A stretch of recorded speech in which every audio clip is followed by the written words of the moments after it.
Thanks a lot, uh, Giri and Saurav. And as Saurav already mentioned, right, I have been away from the Toastmasters stage for quite some time. I was a member of the Bangalore Toastmasters Club up until September 23, and it's after a hiatus of 5 months is when I'm joining this stage again today. And trust me when I tell you this, I'm very happy saying the next sentence, which is "Good morning, dear Toastmasters and guests."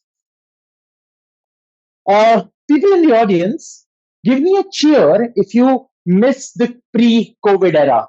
You can unmute yourself. Anybody? If you guys miss the pre-COVID era, give me a cheer. Yeah, I I heard a do. woohoo. Yes, yes. Woohoo indeed. Wasn't that an amazing time where masses of people would go out to create, collaborate, and even celebrate without a single worry in the world? My personal favorite were actually corporate events, where people of different walks of life working in the same domain would come together to celebrate or cherish the passion for the field of choice that they work in. And as we come to overcome the horrors of our past, this amazing time is coming back once again in the form of Imagine 2024. So there's this tech company called Automation Anywhere, and it's their marquee event named Imagine. And it's the first time since COVID that it is happening in person. Tell me this, when Apple launches a new iPhone or Google launches a new Android device, it's considered a very big deal, right? Just imagine is exactly Automation Anywhere's event of that level of importance. Imagine is being conducted on March 25th, 2024 at Sheraton, and people in Bangalore will recognize this, the one in Whitefield, right? Um, Now you guys must be wondering, like, why is Aditya talking about an event for a tech company? Like, how is he associated with it, right?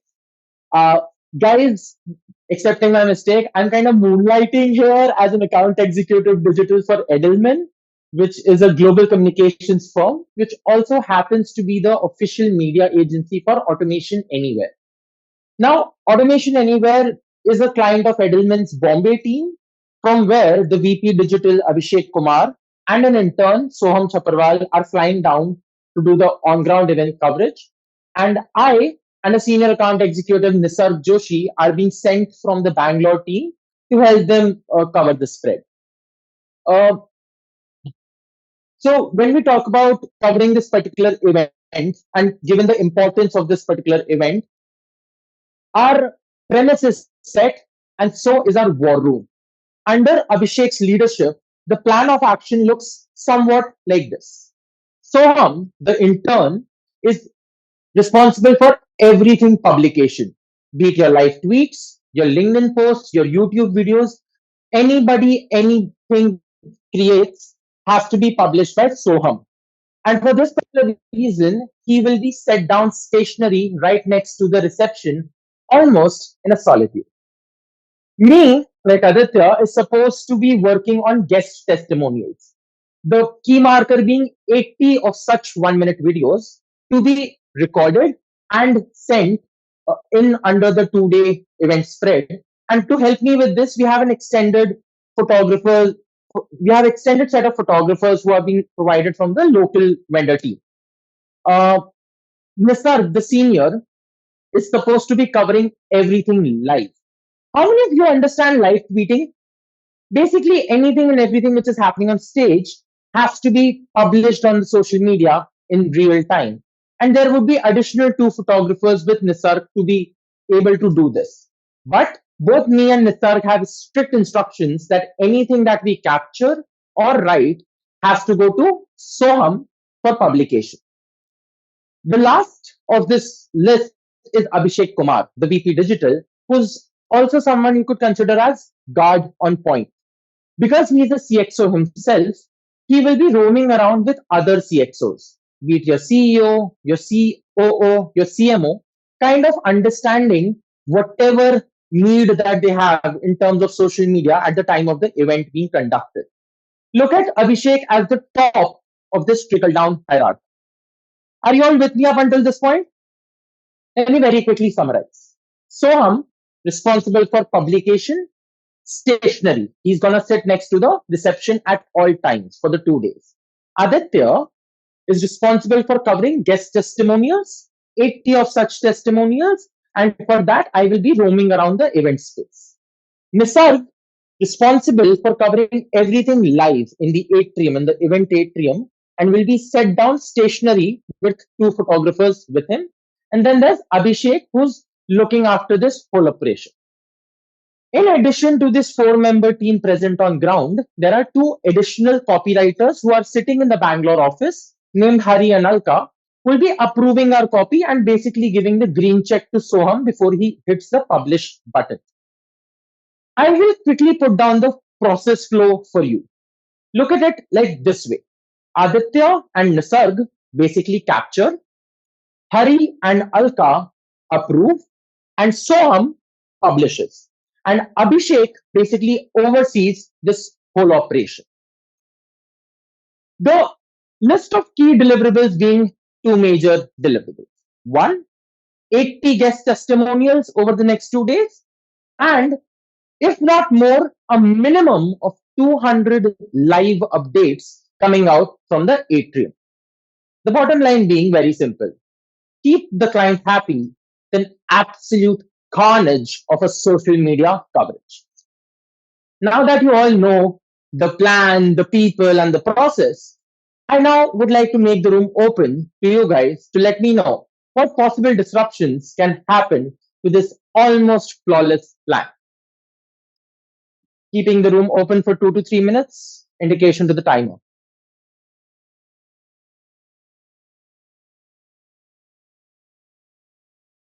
Saurabh, would you be coordinating?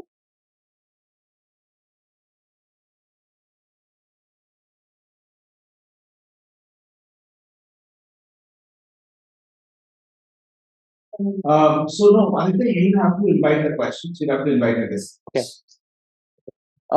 I would require the meeting host to then pin the audience view for me. You mean the offline? Okay, I've moved to gallery. No problem.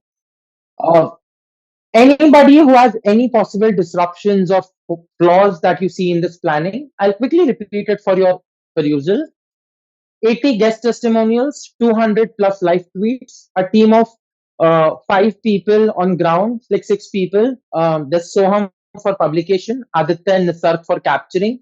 We also have photographers helping us do this. And there's Abhishek, who's overseeing this operation, with Hari and Alka sitting in Bangalore office approving the copies. So Aditya and Nisarg capture, Hari and Alka approve, Soham publishes, and if anything goes south, Abhishek steps in and helps us out. Make sense? Any possible disruptions that you can see which could go south in this planning of ours? Guys, you can raise your hands. I'll be happy to hear you out. I have something. I have a question. Yes, Saurabh. Yeah. So I think the fundamental assumption here that you have is that everyone will be doing their part of the work, right? And that is one of the biggest optimism, which generally feels to be true. Whenever we have a team of 5 people, it's generally none of them are working because everyone is thinking the other person will work. So, what's your backup plan?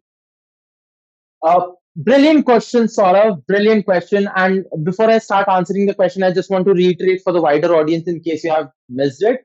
Saurav is saying the core premise is flawed where you have equally distributed responsibilities across the board. And what if somebody collapses?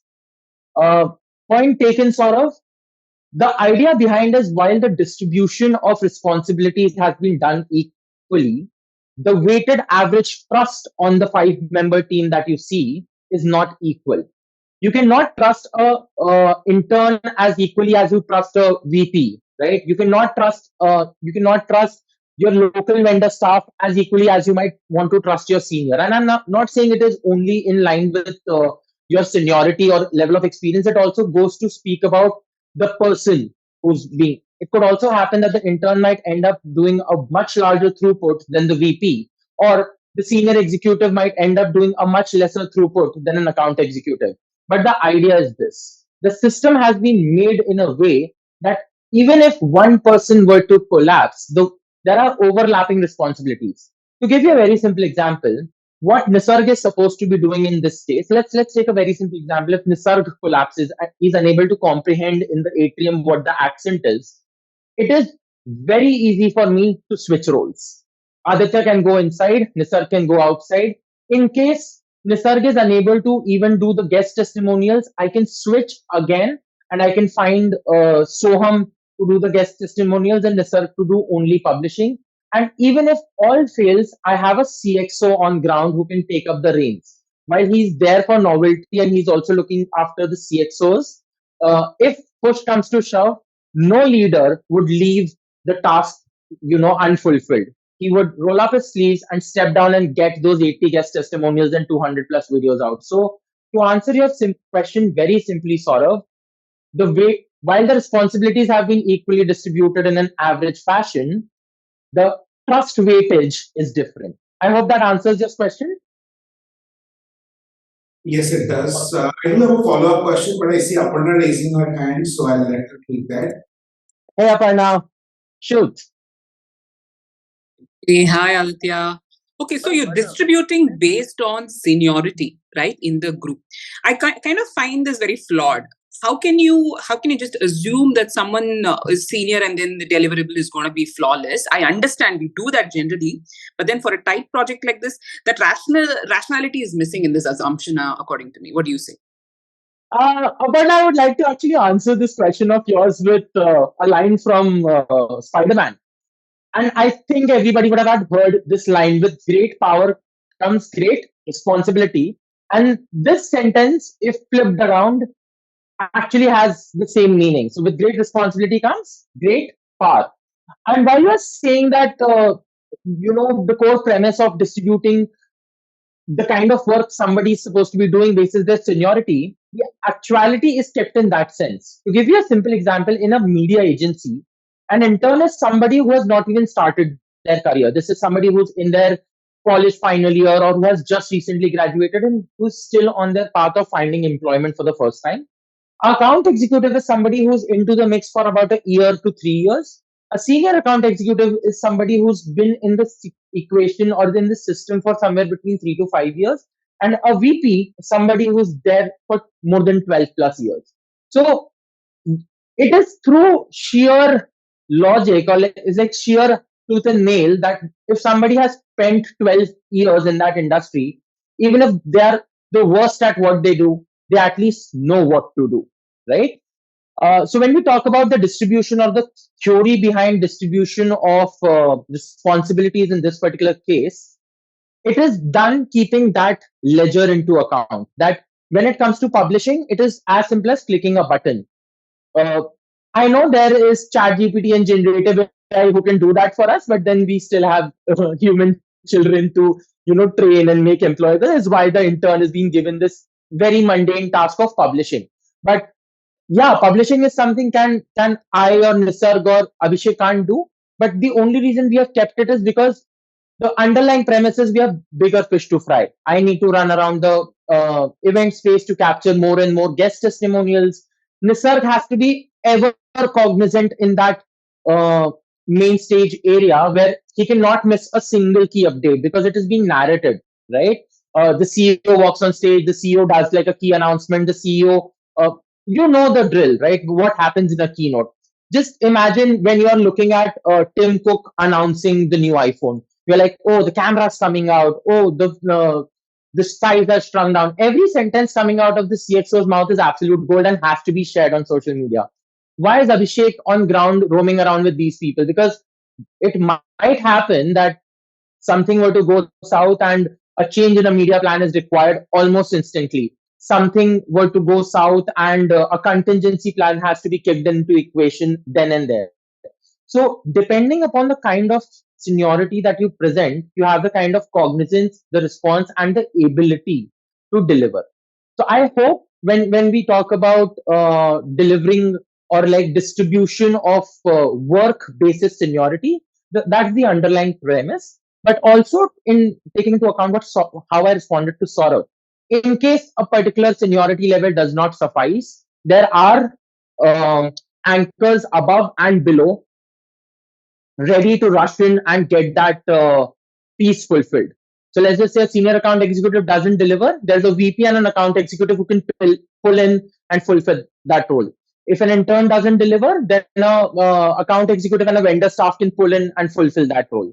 If a VP doesn't deliver, then yet still through by sheer logic of what has been told to the senior account executive, and intern, the show will run. It might collapse. It might not happen that the contingency plans might kick in as efficiently had a VP had run it, but yet still you would get your tick marks in place. So I hope that answers your question, Aparna. Aparna, are you satisfied? I would request a response. Next Okay, question. yeah, thanks, Yes, thanks. I'm sorry. I have terrible Yeah. network, so No, no, kind of not a satisfied. problem.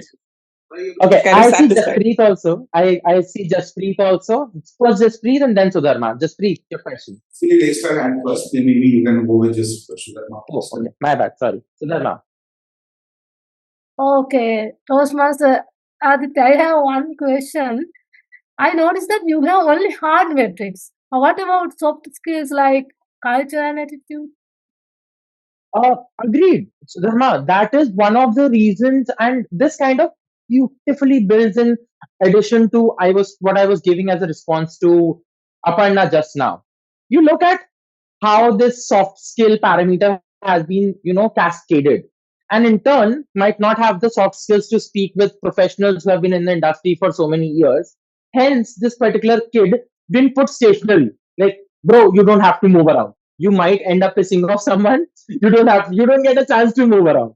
Account executive is somebody who has at least seen the world, who's yet very new, but who has seen the world, and he's someone who's like 2 to 3 years into the job, right?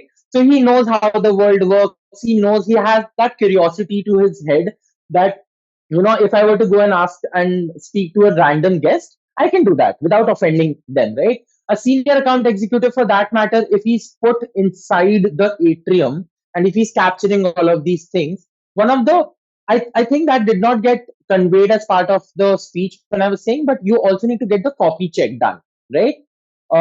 Because if I am Nisarg, I'm sitting in the room, I am hearing this sentence where the CMO is saying that our follower growth has reached 1,000%, and I need to cross verify this fact, right, before I take it on social media, because anything that goes on social media and which is not fact checked might backfire heavily.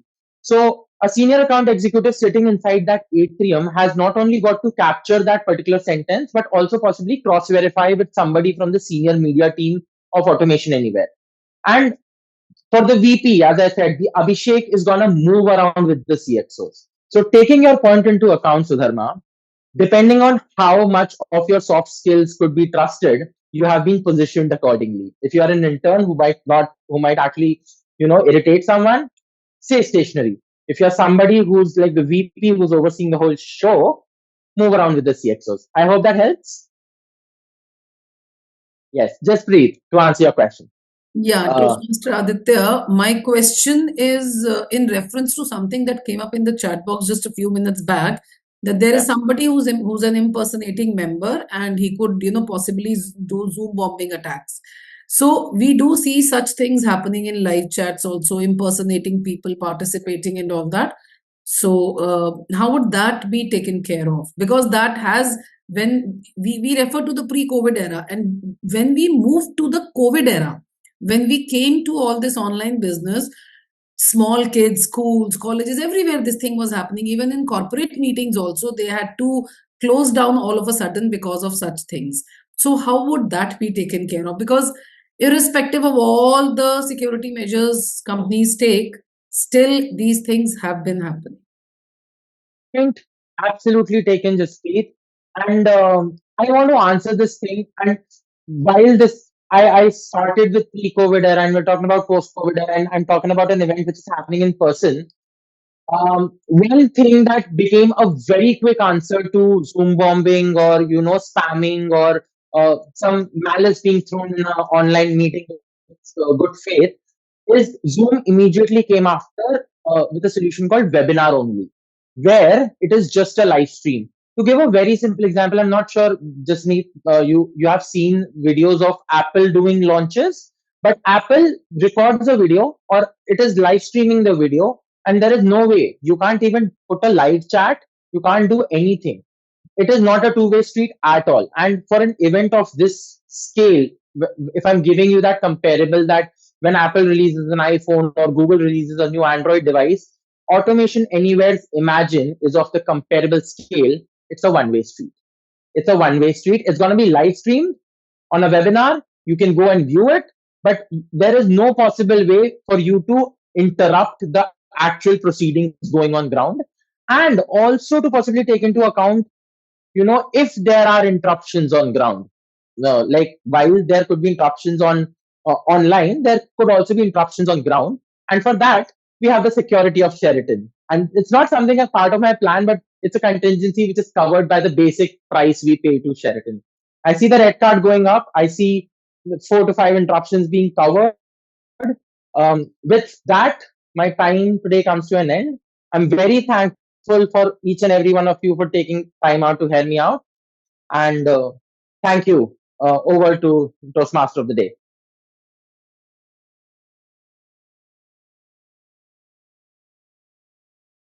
Thank you, Madam General Evaluator. Toastmaster Aditya, what a smart man are you, right? Wow. You just nailed your project now. In personal experience, my first pathway was persuasive influence too. Nice. So you nailed it more than me. So I'm proud of it. It was a great speech delivered by you, Toastmaster Aditya. Now your speech, when we consider about that, you use sayings like, the first one was the quote from the great Spider-Man. I'm a Spider-Man fan. Everyone is. So out of the whole audience, more than 80%, they love Marvel and they love Spider-Man. So you grabbed the audience so good. And you used good vocabulary, like a suffix, vendor stuff, and cascaded. Now, those are not much common words today in this era, cascaded especially, because always it's either a downfall or going something downward. And it was really usage of vocabulary in your speech. Now, this was quite a long speech.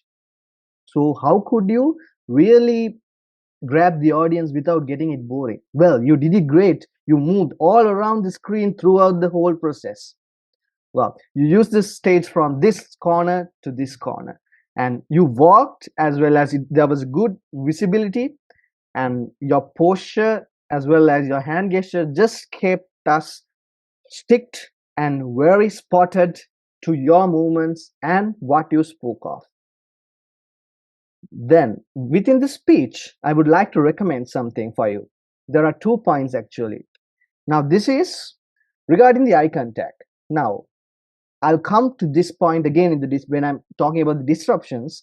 Now, the eye contact was going somewhere here and there. You were looking there, you were looking there. Now, that's not a good thing in an online meeting. Well, it's totally cool in a what you call this physical meeting, but not in an online meeting. And the next is the hand gestures. Now, this type of hand gestures, scrubbing your hand, is we understand that you're nervous. So just try to avoid it, then you'll nail it. Now, coming to the disruptions. Well, Toastmaster Aparna and Toastmaster Sudharma, as well as Toastmaster Jasprit. Now, these 4 gave really good questions, quality questions. Now, I love the very first thing is you said thank you for questioning. Now, that is a really good personality of yours. I saw it. And you said thank you, and you gave them a feedback, and you used bigger fish to fry terms like that, idioms. Wow, that was really great. And the next thing is when you answered the second question, when there was a problem regarding the seniority. Now, in that particular place, you described is really like that was the most satisfying answer I've got out of all the 4. That's my personal opinion about it. Well, all in all, again, I have another recommendation for the disruptive questions that were made today. Well, for the disruptive speakers, actually, there was one speaker, this question was not much clear, that was about the culture. And I hope that speaker would really make it out to the point and be more specific, because even I think Toastmaster Aditya, my speaker, was also a bit going here and there when she asked, because it was a really wide area to give up, because the other three questions were really specific and on the dot. Well, apart from that, now in this particular project, this is a recommendation, right? In this particular project, there was one more thing that Toastmasters needed the speaker to do. That is, you need to get a disruptive question. That might be the fifth question or the fourth question. And at that place, they expect the speaker, as the red card is holding on, when the speaker was speaking, the speaker should say this particular clause. Now, that is, as my time is up for today, you may contact me and you might have shared your email or something with your screen, and I'll come back to you. Or something, the second thing was in that speech, or either you could go with when they ask the question, and if you don't know something, I'll come back to you and I'll learn this and come back to you. Now, that is really positive. Now, if you added those two, I can give you really 100 marks out of 100 marks. Now, once again, in summation, your vocab was good and your idioms were good, and these questions were top quality questions, as well as the points to update and upgrade is the eye contact. Now, in the disruption, it's totally fine, but in the speech, you have to look to the camera, and the hand gestures, don't be nervous. Well, and good luck and congratulations on completing your project. Thank you. Over to you, Madam General Evaluator. Thanks, Sharon. Thanks a lot. Thanks a lot for your kind words.